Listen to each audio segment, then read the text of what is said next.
Hello and welcome to On Leading with Greatness. I'm Jim Salvucci. This week's installment, A Hidden Threat, How Radical Centrists Hamper Your Progress. The middle of the road is where the white line is, and that's the worst place to drive. Robert Frost. Call them what you will, conciliators, moderates, normies, or rationalists. Whatever euphemism you prefer. Many of these people who guard the status quo, who see some virtue on every side of every issue, who claim to have friends on every side of every issue, and who bleat, "Why can't we all just get along?" They constitute the extremist middle. In politics, they're called radical centrists, but they pop up in all sorts of scenarios. They're radical because they fight for the prevalent order above all else with a ferocity that mimics those most out on the far edges of thought and behavior. They pretend a supreme rationality, yet adherence to the supposed normal is not an intellectual choice, but a compulsion. And their presence and influence extends well beyond politics. Radical centrists dominate many workplaces and bog them down with friction and inanition. To them, every bold idea is suspect, every innovation a threat, and every risk pure recklessness. They can populate all levels of an organization. But their commitment to sameness causes the most damage when it perches at the top. In a toxic workplace, they don't necessarily produce the toxins, but they certainly catalyze them and intensify their impact. The radical centrists are the ones who admit that the nightmare boss may have a few shortcomings, but insist he means well.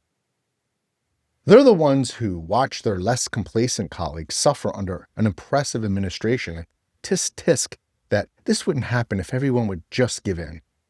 They pretend they have no agenda beyond the purely rational, but they push their way onto everybody, forging alliances with the worst while actively silencing the abused. They may never actually do the direct hurting themselves, but they are key allies of every oppressive regime, if only because they help police and stifle outspokenness. As Elie Wiesel said, neutrality helps the oppressor, never the victim. Silence encourages the tormentor, never the tormented. The radical centrist's biggest enemy is change. They want everything to stay the same, no matter how bad, and they care little about those who suffer along the way. They want everyone to knuckle under, even as the centrists grow their own influence and power.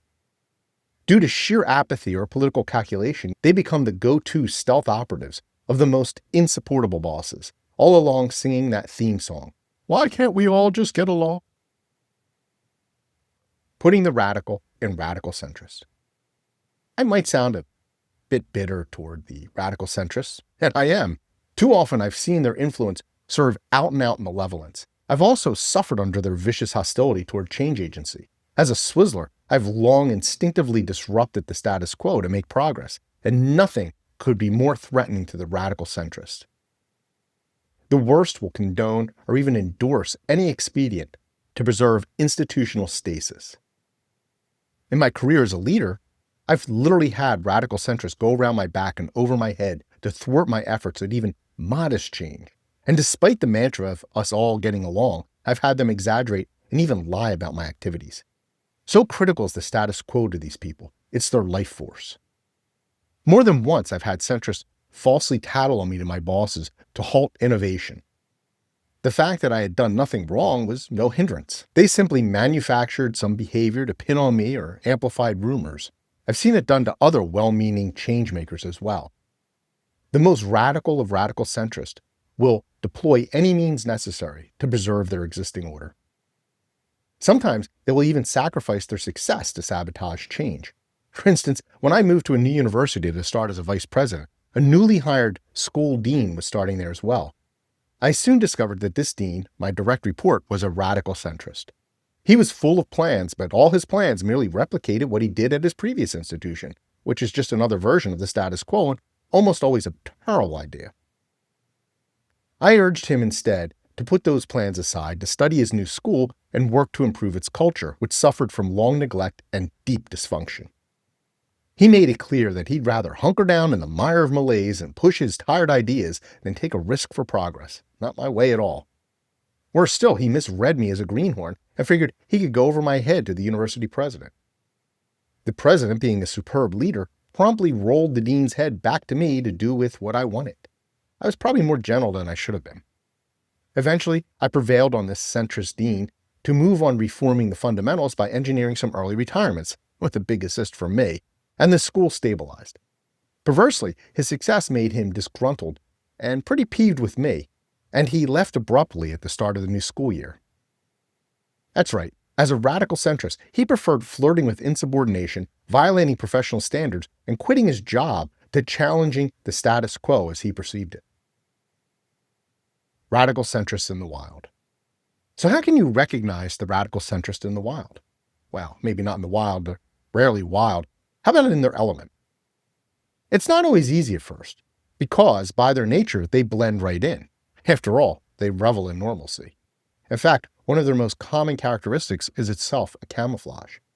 Radical centrists adopt a preternaturally even tone in most situations. You can almost call it phlegmatic.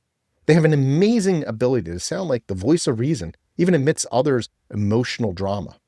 That veneer sensibility not only covers the radical allegiance to the existing order, but it contributes to their persuasiveness. Another mark of the radical centrist is more pronounced.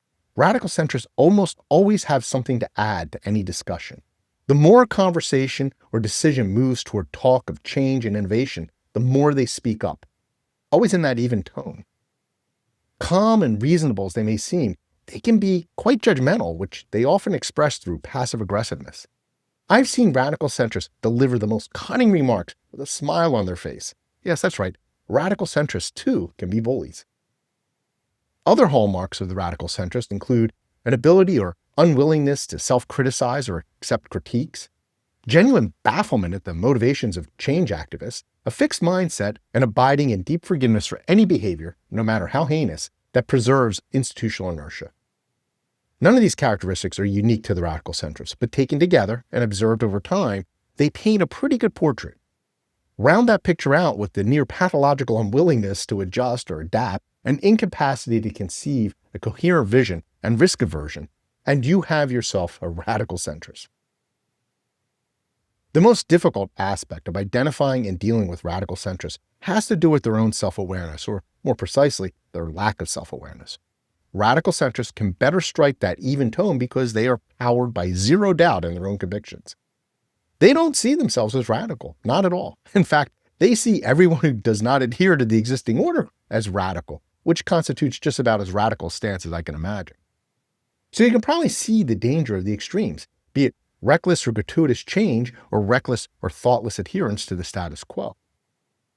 One hallmark all extremists share is a reluctance to compromise. Being radical, they don't budge much.